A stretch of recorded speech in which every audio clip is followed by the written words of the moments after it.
तो देखें, सबसे पहले ऑपरेशन में हमने पढ़ना है यूनियन और सेकंड नंबर पे हमने इंटरसेक्शन।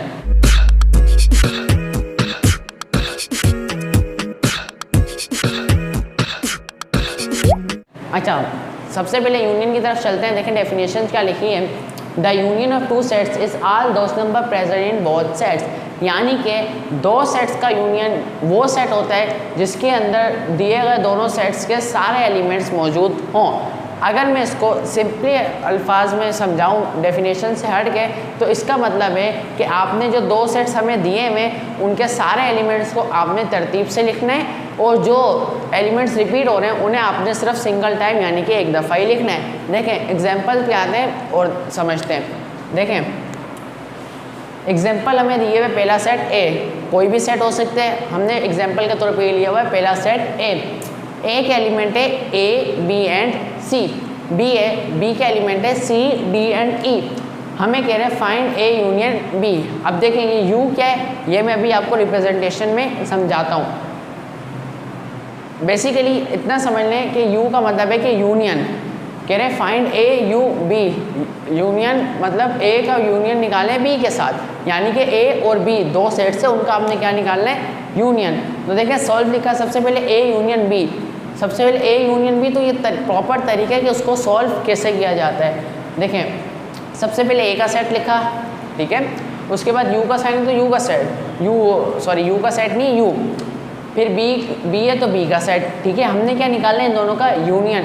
यूनियन में अगर मैं सिंपल अल्फाज में कहूँ डेफिनेशन से हट गए तो यूनियन में आपने सिर्फ इतना करना है, सिंपली तौर पर आपने दोनों के एलिमेंट्स को अरेंजमेंट करके लिख देना है और जो दो दफ़ा रिपीट हो रहा है उनको आपने सिंगल टाइम लिखना है, ठीक है। तो कोई कन्फ्यूज़ होने की ज़रूरत नहीं है, बिल्कुल आसान सी चीज़ है। देखें कैसे, ये देखें इधर A B C D and E. सबसे पहले हमारे पास क्या आता है ए, तो सबसे पहले हम इधर एक कर्ली ब्रैकेट बना लेते हैं ए, फिर हमारे पास क्या आता है बी, फिर सी।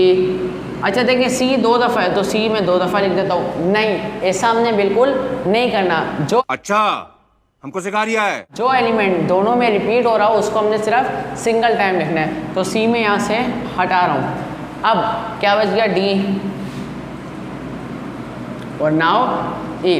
तो ये हमने क्या निकाल लिया, इन दोनों सेट्स का यूनियन, यानी कि इन दोनों सेट्स के एलिमेंट्स को हमने तरतीब से लिख दिया और जो एक एलिमेंट रिपीट हो रहा था उसको हमने सिर्फ सिंगल नंबर। अच्छा इसको रिप्रेजेंट कैसे किया जाता है, ए यूनियन बी।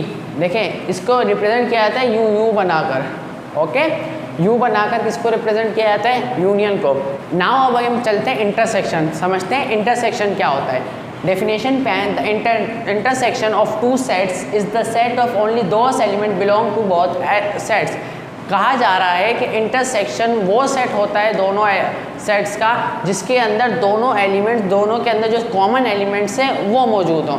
अगर मैं सिंपली अल्फाज में कहूँ कि जो दोनों सेट्स के अंदर कॉमन एलिमेंट मौजूद हैं उनका सेट क्या कहलाता है, उसका इंटरसेक्शन। एग्जाम्पल समझते हैं, हमने एक सेट ले लिया सी जिसके एलिमेंट है 1 2 एंड 3, एक सेट ले लिया डी जिसके एलिमेंट है 2 3 एंड 4। हमें कहा जा रहा है इसका सी इंटरसेक्शन डी। इंटरसेक्शन को रिप्रेजेंट कैसे किया जाता है, इस वाले साइन से, ठीक है, एन, यू एन बनाकर, एन टाइप का है, एन नहीं है, देखें यू बनाकर, ओके, इससे इंटरसेक्शन को रिप्रेजेंट किया जाता है।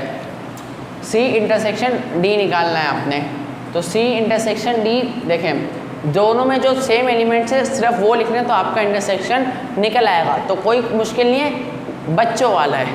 चले आए, तू समझा? हाँ नहीं तू समझा नहीं। चले आए, देखें सबसे पहले आप आइडेंटिफाई कर लें दोनों के अंदर सेम एलिमेंट्स कौन से हैं। देखें इधर भी 2 है, इधर भी 2 है, इधर भी 3 और इधर भी 3 है, तो दोनों में सेम एलिमेंट्स हैं 2 एंड 3। तो इंटरसेक्शन हमारे पास क्या निकलेगा, 2 एंड 3। ओके स्टूडेंट्स, उम्मीद है आपको यूनियन इंटरसेक्शन समझ में आए होंगे। अब चलते हैं नेक्स्ट ऑपरेशन ऑफ सेट्स के ऊपर। Thank you.